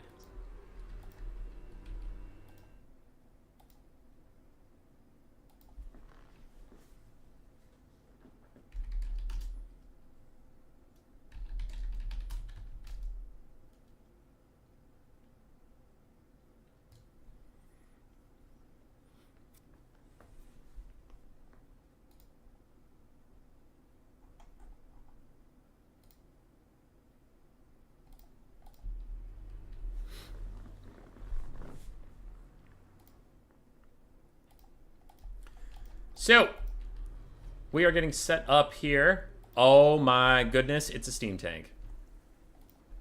I don't know if this is serious or not. Penguin might be playing loose now that the stakes are off, now that he's already in the faction war. He might just be doing what he feels like, but that is a fucking steam tank, ladies and gentlemen. I think this is maybe one of the worst factions to take steam tank into, because aren't ogres like really good at surrounding it and killing it? I am super scared. Well, for the builds, we have 2 Empire Knights, the Royal Altdorf Griffites, the Demigriff Knights with Terror, anti-large halberds, 2 Huntsmen, 3 Halberdiers, 5 Empire Spears, a Jade Wizard with Regrowth and Earthblood, a Steam Tank, and Marcus Wolfheart up on the front line with all of his abilities, actually, Focus Shot and Amber Bow. On this side, for the Ogres, we have 5 of the nerfed Noblar Trappers. A whole bunch of Ogre Bulls, some with Iron Fists, some with dual weapons. 2 Crushers with great weapons, and 1 Mournfang Cat with great weapons.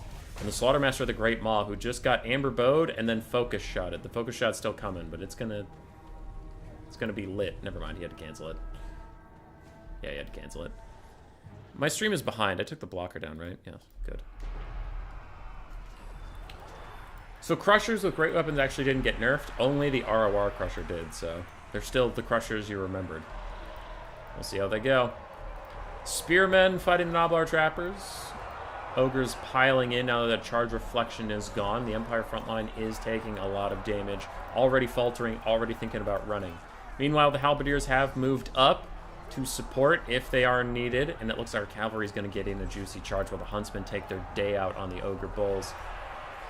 The Royal Altdorf Griffites actually do pivot away. They realize that these Crushers are going to be a bigger deal. Though Empire Knights getting in the way of the Royal Altdorf Griffites is a problem, because now, look at this. Oh, beautiful Hunter Snare from Marcus, stopping that complete collapse in the Empire's line.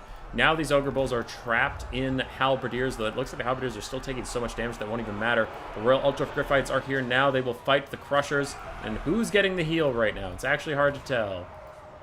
It is the Crushers getting a nasty Troll Guts, as the Empire throws out a counter Earthblood, but it's just not doing the same work. Empire is ahead on damage value and the balance of power, though I think that is about to reverse very, very quickly. I think things are about to go to shit for the Empires. Their secondary line of troops is already faltering. That back line is going to be under threat, and the Royal Altdorf Griffites get completely shit-canned. A Regrowth is going to try and save them, but nothing can save them now. The Crushers are biting in deep with Butcher and Troll Guts healing them up. There is no shot for the Royal Altdorf Griffites.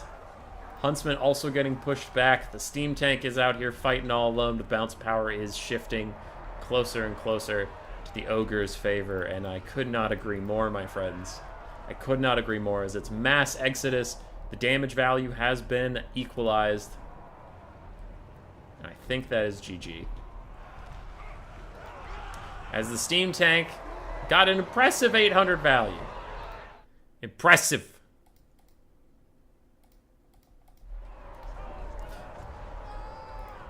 Steam Tank. Steam Tank. Marcus is winding up his super fancy shot. Hits the Slaughtermaster. Wouldn't be surprised if he used Focus Shot right after it. But looks like he's busy. The game has not ended yet. Balance of Power still thinks the Empire is in it. I'm looking around to see if I'm missing something. I am not. The game's just more optimistic than I am. But you know what? Fair enough. Steam Tank rolls right through those Noblar Trappers as Ogre Bulls try and chase it down. Steam Tank has 160 armor, by the way. It's not helping it, but it does have them. These Crushers are caught up in a whole bunch of spears. We'll see if it matters. They're taking a lot of damage, though. Mournfang Cap's pretty low. The healthy Crusher is the one that already got a Butcher and a Troll Guts, so you have to wonder where its healing cap is. Maybe it's not as healthy as it appears. Another net comes down onto the 2 cavalry pieces. That looks like it's netted. Yeah, the fact that it was still charging those guys, that seems real netted. But anyway, they're taking a lot of damage from these spears right now. So maybe, but this is exactly what I was worried about. Steam Tank plus any armor-piercing ogres is not a match made in heaven. It now cannot move in any capacity. And a Troll Guts and a Butcher. The combo yet again, trying to heal up the other Crusher this time. And look at how much healing it's getting. It is rocketing up. A counter regrowth onto the Steam Tank was attempted, but it looks like the Jade Wizard got knocked over mid-thing. And those Crushers are just like heal capped. Just before your eyes, boom. Fully healed. Some Huntsmen are rallying, trying to fight back against those Ogres that are closing in about them. The Crushers, though, even with their little heal cap, they're getting dangerously close to routing anyway, but the Steam Tank has died. And without that, you have no more terror to try and spook these guys. And it was a valiant show by the Empire. But I think I have to agree with Sean. It's all Ogre. It's all Ogre.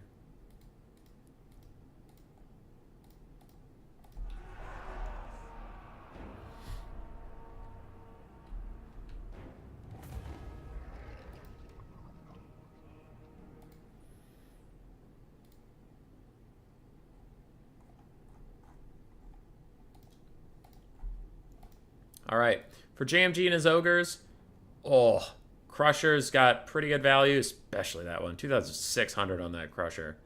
And the fact that he got 2 Butchers off was pretty impressive. Ogre Bulls did fine. Nalbo Trappers, even with their cost increases, did fine. Empire Flagellant's good at holding against low armor Ogre Kingdoms? Probably not. I feel like they're... I don't know. I mean, it's not like the Spearmen held particularly well. Being unbreakable is nice, but... I feel like the Ogres would get a lot of the charge due to no charge defense. Again, you mostly break with Nalbo Trappers. I don't know. It actually might be worth trying. Marcus did well. Demic Knights got wrecked. Steam Tank actually did better than I thought, but still not great. Spearmen did okay. Huntsmen did fine. Halberdiers, one of them did fantastically, but that is GG. It's a tough matchup. It's a tough matchup. Now you might be thinking to yourself, Human Boy, why did you just go create a lobby immediately? Platypus messaged me. He conceded because he wants to go play in the Turin tournament.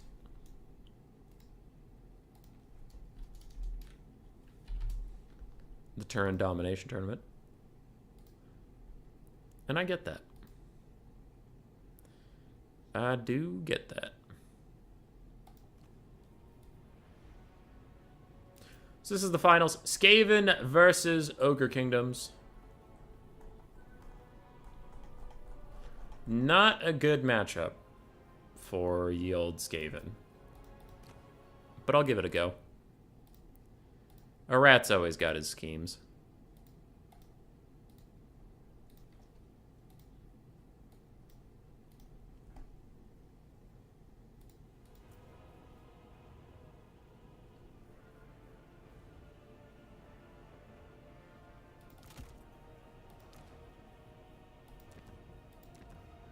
Plate Sashima is just bragging about you. Good. Ogre's gonna be eating good tonight. Hey! Hey! None of that. None of that. Shut that down.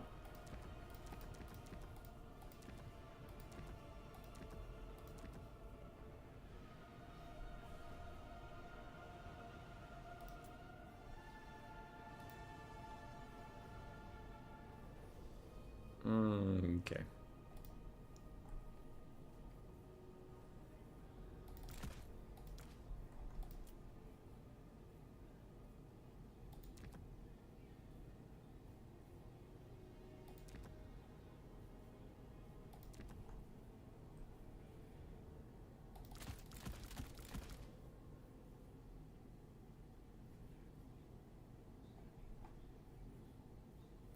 I'm thinking. Just give me a second here.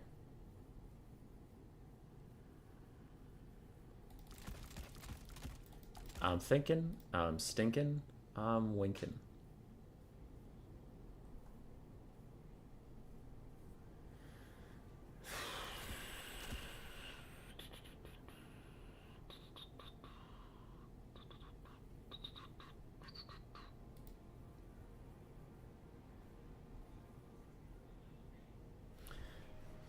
I tried that here, and that didn't do anything. So we don't want that. Fuck that.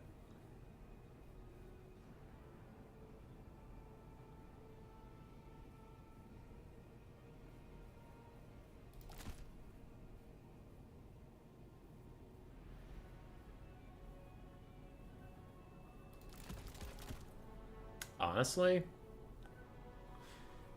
that might be the best we can do. This is such a stupid build.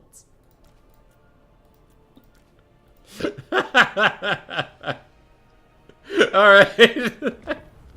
Let's just see how this goes.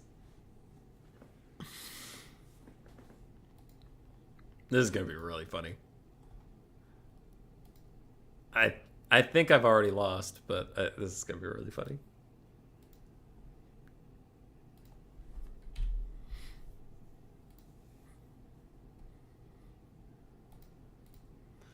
Okay, I'm gonna find a person.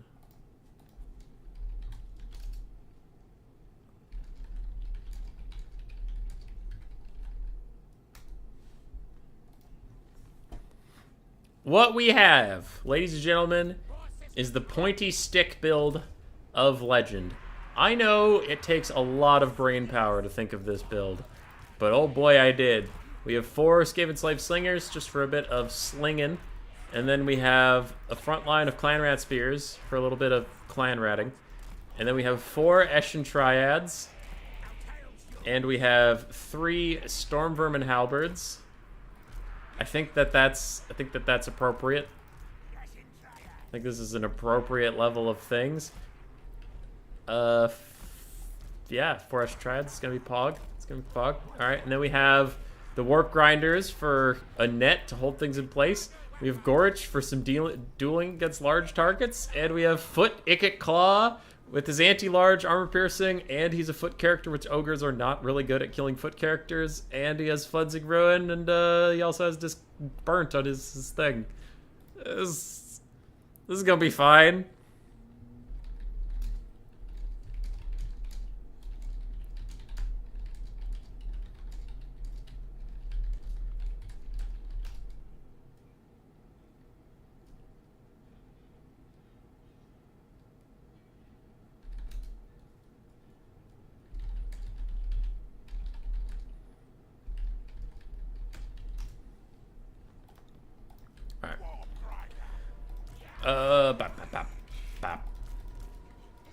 Honestly, you get your own group because you have that summon thing and the rest of you are fine.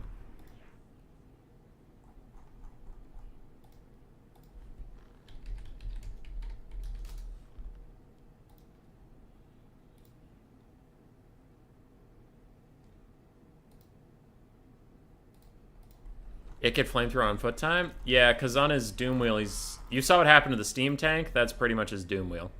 He just fucking dies. So at least on foot, the ogres don't insta-kill him. Okay, I mean, I'll just singer these guys real quick.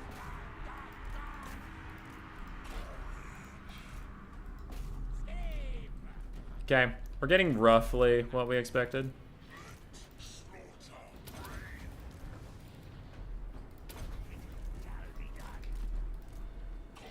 Gorich, go get him.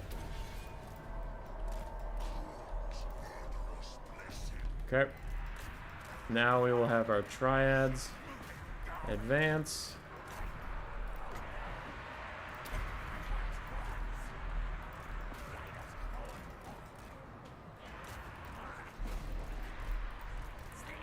Just going fine.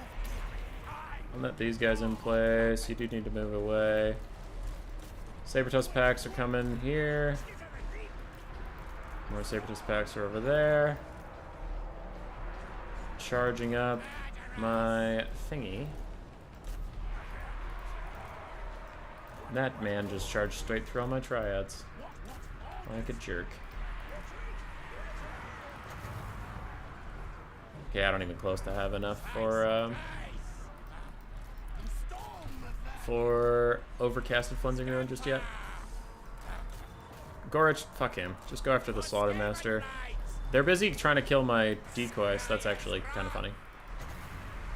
Okay, now I have Overcast. Attaching it to that guy, who Gorich is also pouncing on right now.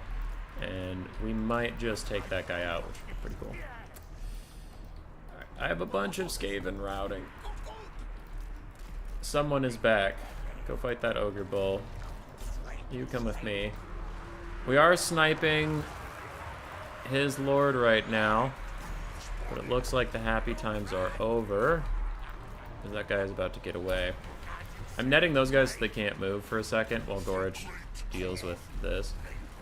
I'm not in the best spot to go get that guy, but maybe that Triad can. Ogres are very fast, so it's really hard for me to catch up to them. We have a bunch of rallying units. Let's get them back here. Get them back to the fight. Gorich and the Etchin Triads need to stop and fight these hunters. Oh, that's so many routing units, but I can't keep after them all. Damn it. You do this just to damage those Naba trappers.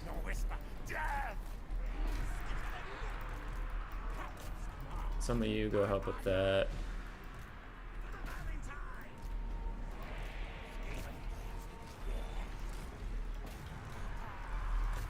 Okay, you flamethrower down the line. Gorich, fight your ass off, buddy. Oh shit. They found me. Get more spears back. We have routed that.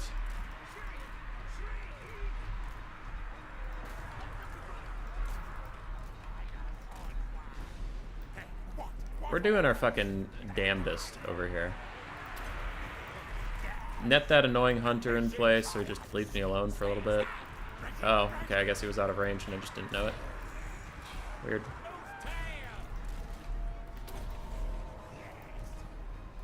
No, I'm technically in melee with who? Damn it. Gorich is doing his best. Nearly routed all these guys. Someone is sleepy somewhere. Hello.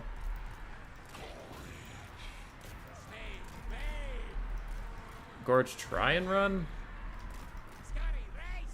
I'm pretty sure the enemy caster is right there.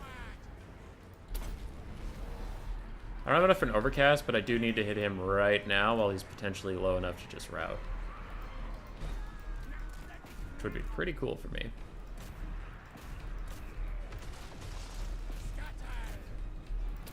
See if Triads can go get him. Alright. So, I don't really feel like chasing these guys forever. So why don't you guys come back? We'll have slingers damage him a little bit. We have routed... Oh, it gets out of ammo. Okay. We have routed that guy yet again, so if we route him one more time, he is just dead. Those storm vermin are fucking routing with so much health left.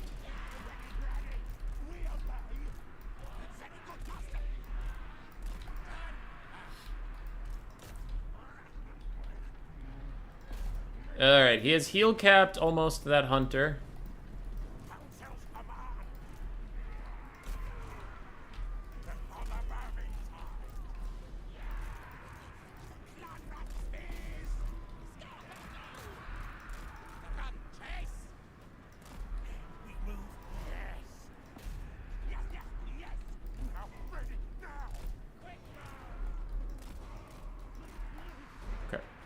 Everybody that exists is like trying to do something.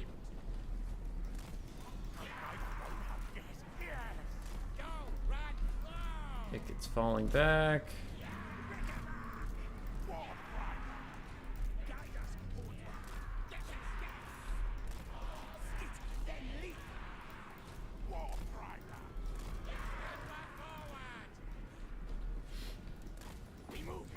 I like how he's just shooting at it. That's actually very funny.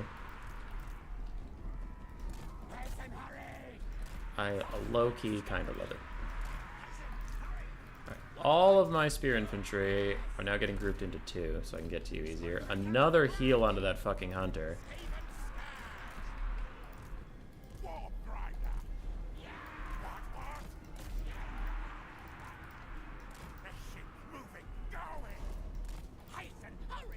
Brace for the charge, lads. Brace for the charge.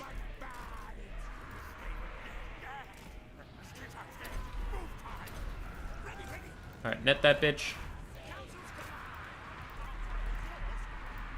Everybody's terror routing.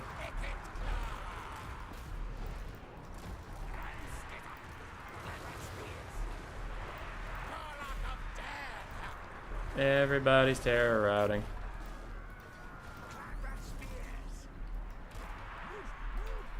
Routed those crushers, though.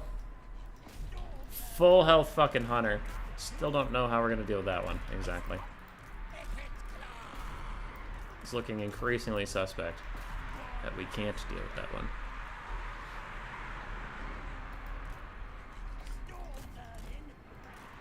Hashtag what if you just don't.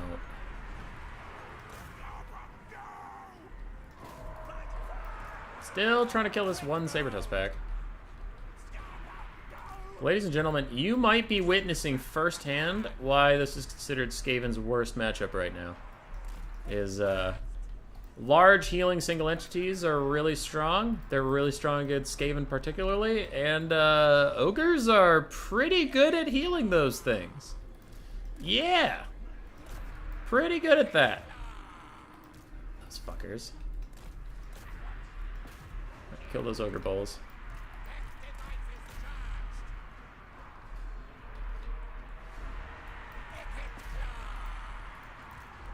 He's just gonna sit there, snipe and ick it like a bastard. Yeah, there's GG. GG. Well played to my opponent. But that is exactly how that goes.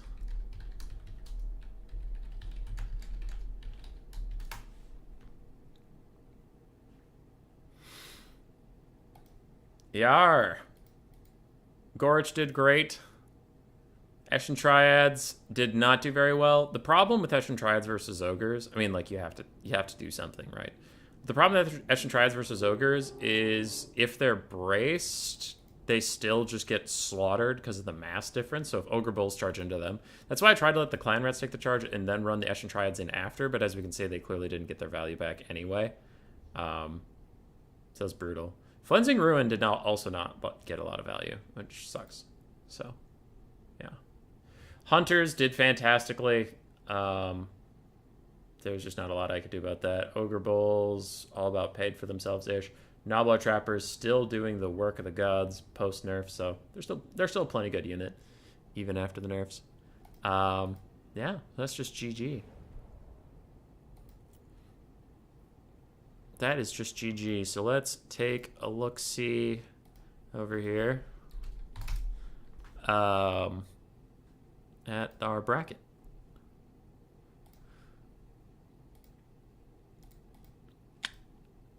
All right. So I will be in contact with, I know I announced it before, but for anybody, just as a moment of the end here. Bjorn, Platty, myself, Saber's Regnum, Coolest Arrow, JMG, Father Ramram, and Blood Penguin to fill out the Faction War bracket for those extra spaces that we saw in the thumbnail there briefly. Yeah. Otherwise, good tournament. Nice, crisp, to the point. Love it. Love it, love it. And that is the end of the stream. I hope to see you all tomorrow for this one.